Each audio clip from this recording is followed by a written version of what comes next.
भगवान राम कहते नहीं, बहुत कम कहते हैं, करके दिखाते हैं। मुझको देख लो बस, मैं मानव का जीवन जी के दिखा रहा हूं, मुझको देख लो कैसे परिवार में रह करके जीना है, कैसे घर गृहस्थी में रह करके जीना है, कैसे समाज के बीच में एक मनुष्य को रहना चाहिए, प्रत्येक अनुकूल प्रतिकूल परिस्थिति में मनुष्य की क्या मर्यादा है, कैसे उनका पालन करना है, ये सब राम जी कहते कम है, बहुत कम राम बोलते हैं, करके दिखाते हैं। मेरे जीवन को देखो, ऐसा तुम बनो। क्योंकि सुना हुआ व्यक्ति कम समझता है, देखा हुआ अधिक समझता है।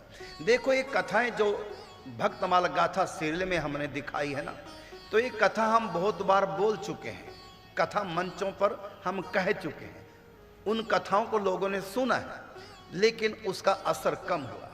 और जब उन्होंने इस कथा को देखा है सीरियल के रूप में, भक्तमाल गाथा सीरियल के रूप में जब देखा, तो कितने नास्तिक आस्तिक हो गए, जो अपने परिवार में उनकी भक्ति का विरोध करते थे, विरोध करना छोड़ दिया, स्वयं भी भक्ति में लग गए। इसका अर्थ हुआ है कि सुना हुआ असर कम होता है और देखे हुए का असर ज्यादा होता है। तो भगवान कहते हैं कि मैं दिखाऊंगा, कहूंगा नहीं, दिखाऊंगा, देखो मुझको। इसलिए इस ग्रंथ का नाम है रामचरितमानस। चरित्र है, किसका चरित्र है?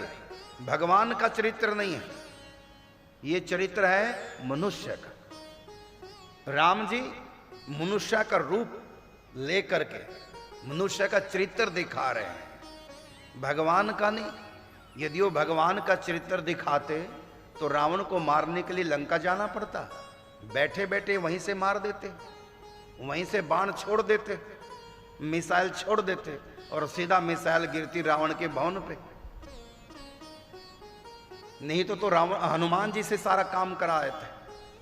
अकेले हनुमान जी लंका को जीत सकते हैं, राम जी को जाने की आवश्यकता नहीं। लेकिन राम जी क्यों गए? क्योंकि मैं मनुष्य की मर्यादा के अंतर्गत रह करके लीला करनी है। एक मनुष्य को किस प्रकार से मर्यादा में रह करके अपनी मंजिल को प्राप्त करना है। मंजिल है सीता, उनको पाना है। कैसे पाना है? तो डायरेक्ट हमला नहीं करते, हनुमान जी को भेजते हैं कि पता लगा के आ।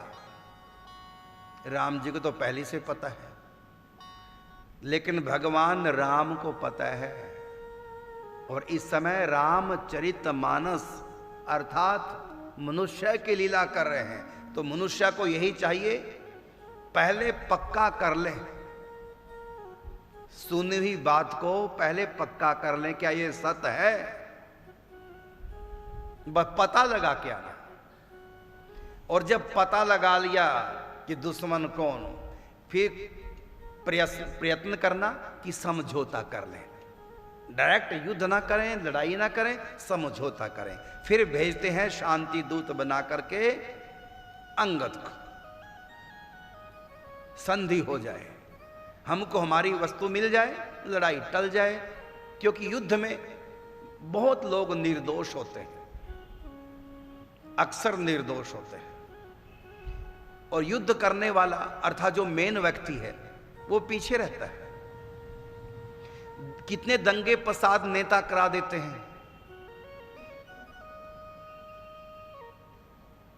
लेकिन नेता पीछे रहते हैं, नेताओं के बच्चे पीछे रहते हैं, नेताओं का परिवार घर में घुसा रहता है, लोगों को कटवा के मरवा देते हैं, लोगों को झोंक देते हैं, आगजनी पत्थरबाजी, ये सब नेताओं की चाल है।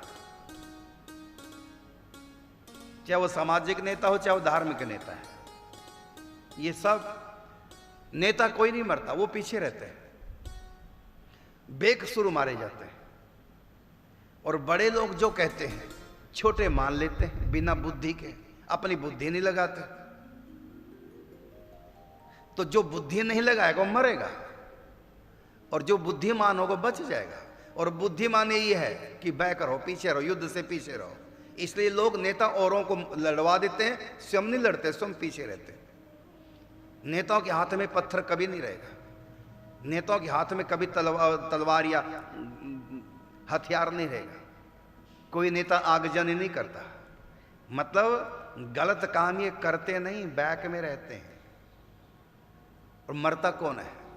बेवकूफ, जिसने आंख बंद करके मान लिया कि हमारे बड़े जो कह रहे हैं बस वो करना है।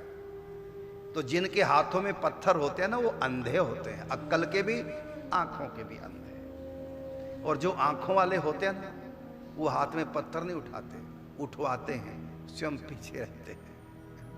इसलिए इनकी बातें माननी नहीं चाहिए। तो भगवान राम क्या कर रहे हैं? हाथों में किसी के पत्थर ना उठे, युद्ध हो ही ना, यही मनुष्य की मर्यादा। क्योंकि युद्ध में अक्सर बेकसूर निर्दोष मारे जाते हैं। सीता का हरण किसने किया? कितने लोगों ने मिलकर किया?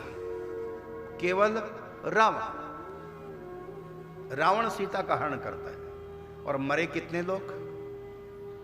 1 लाख पूत 1.25 लाख नाती, तार रावण घर दिया न बाती।